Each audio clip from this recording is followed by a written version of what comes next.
Existe um cansaço que não se resolve com sono. Você o conhece bem. É um peso que não está nos músculos, mas na alma. Ele se instala atrás dos olhos, na curva dos ombros, no centro do peito. É o primeiro pensamento da manhã e a última sombra da noite. Você se levanta. O corpo, por um automatismo treinado, obedece.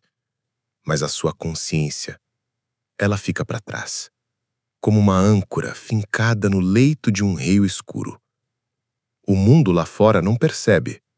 O sol nasce, o café tem o mesmo cheiro, as notificações no celular piscam com a mesma urgência de sempre, uma sinfonia de demandas disfarçadas de oportunidades.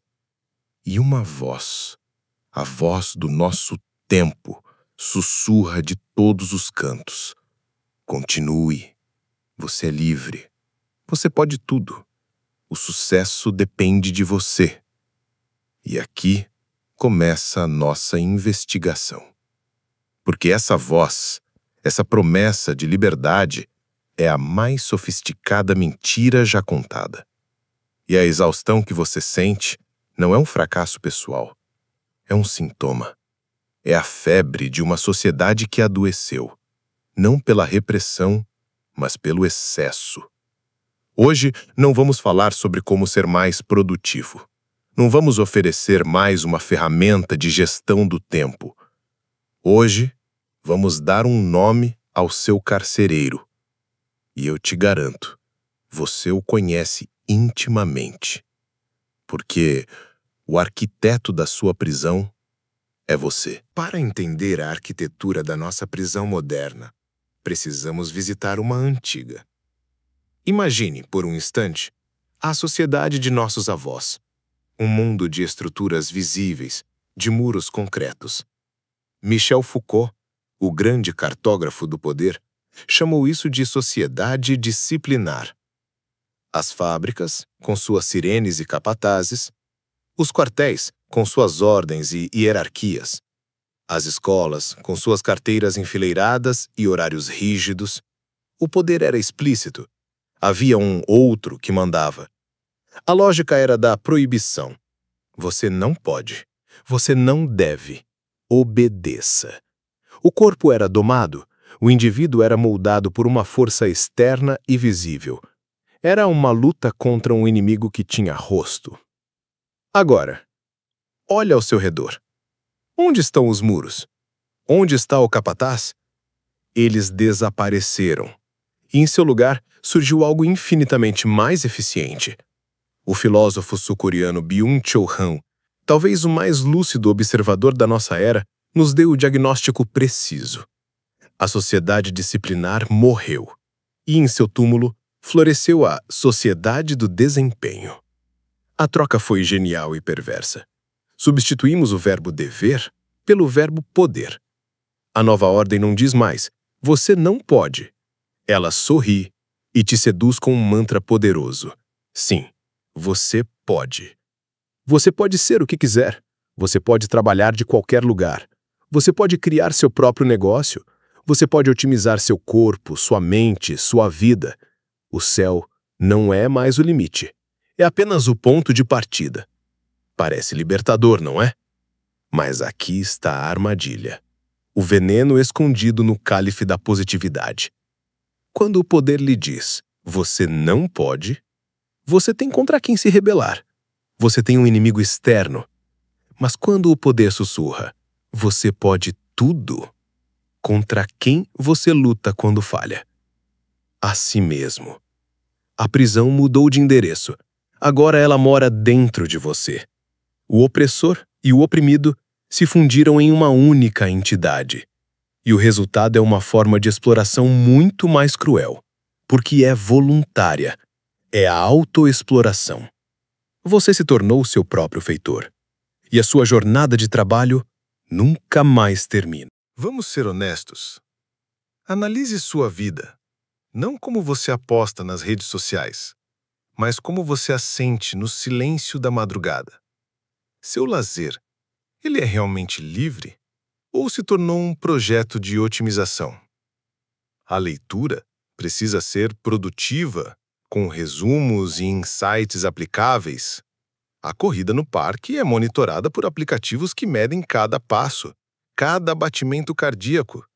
A meditação, uma prática ancestral de esvaziamento, virou uma ferramenta para melhorar o foco e aumentar a performance. Até o seu sono se tornou um campo de batalha. Você não apenas dorme, você gerencia o seu sono. Usa anéis, relógios, aplicativos que te dão uma nota pela sua performance noturna. O descanso deixou de ser um fim em si mesmo para se tornar um recarregamento estratégico para o dia seguinte. Nós não vivemos mais. Nós nos gerenciamos. Cada indivíduo foi transformado, sem que percebesse, em uma empresa de si mesmo, um Eu S.A. E nessa empresa, você é o CEO, o funcionário, o estagiário e o acionista. Você define as metas, você executa as tarefas e, o mais importante, você assume 100% da culpa quando os resultados não aparecem. E qual é o sintoma principal desta patologia social? O esgotamento, o burnout. Mas aqui, precisamos fazer uma distinção crucial. O burnout do qual falamos não é o cansaço de um trabalhador de fábrica do século passado. Aquele era um cansaço físico, muscular. O corpo pedia arrego. Hoje, o colapso é neurológico. É o cérebro que frita. É um esgotamento da alma. E ele vem acompanhado de seus irmãos sombrios. A depressão, a ansiedade, o transtorno de déficit de atenção. Han é categórico em afirmar que estas não são doenças individuais, mas epidemias de uma sociedade que levou o indivíduo ao limite da sua capacidade de se autoexplorar. O sistema é perfeito em sua crueldade, porque ele te convence de que a culpa é sua. Não conseguiu? Você não se esforçou bastante. Está ansioso? Você não está meditando direito. Está deprimido? Falta de gratidão. Falta de pensamento positivo. A sociedade do desempenho não cria prisioneiros, ela cria devedores. E a sua dívida é consigo mesmo.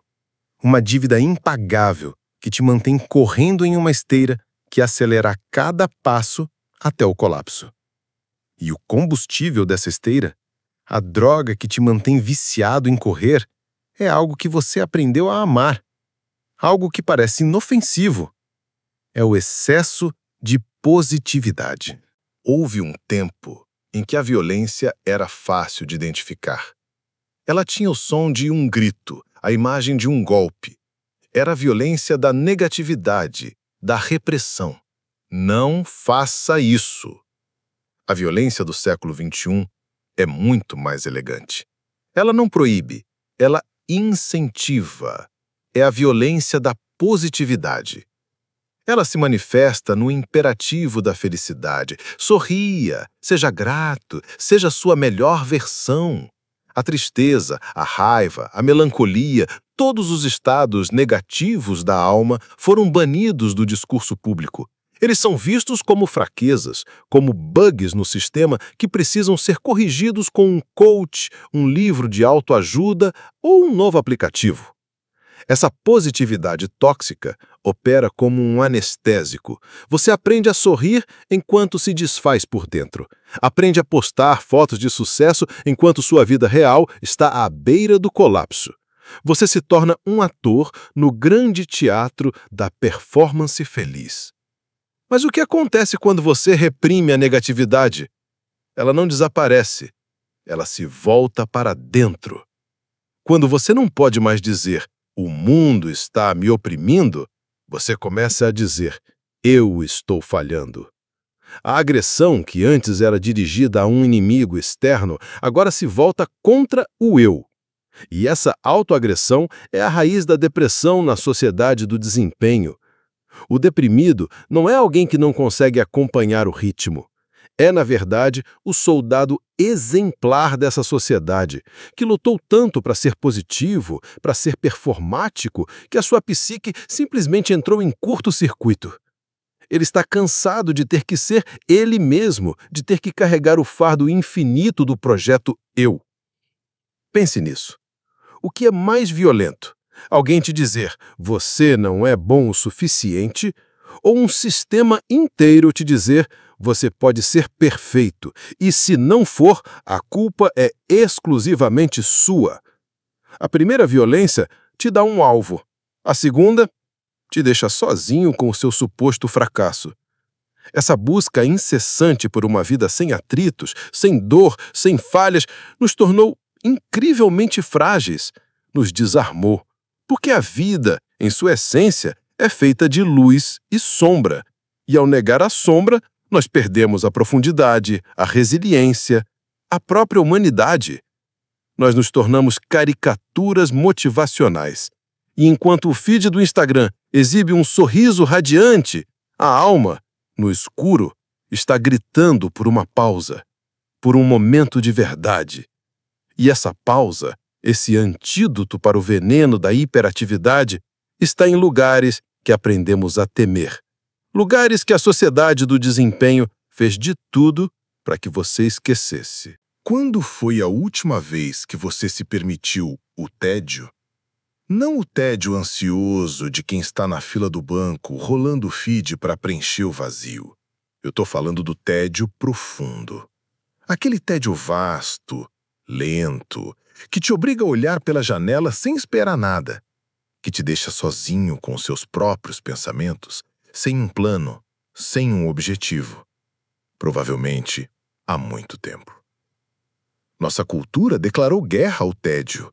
Cada microsegundo de inatividade é visto como um desperdício, uma oportunidade perdida de aprender algo, de se conectar, de produzir.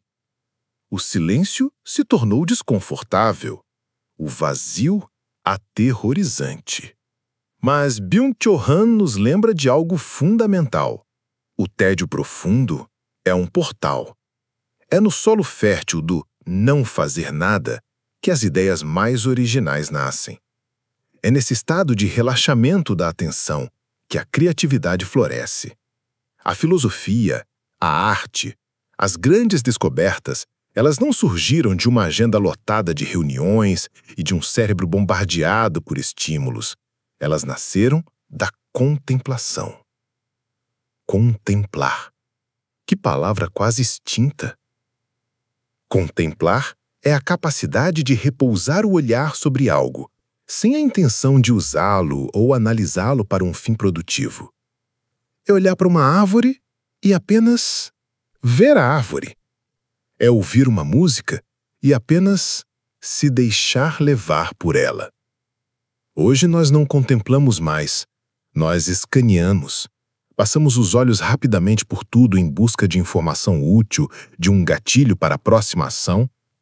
Vivemos em um estado de hiperatenção, pulando de galho em galho, de um estímulo para o outro, como um animal assustado. Essa fragmentação da atenção tem um custo altíssimo.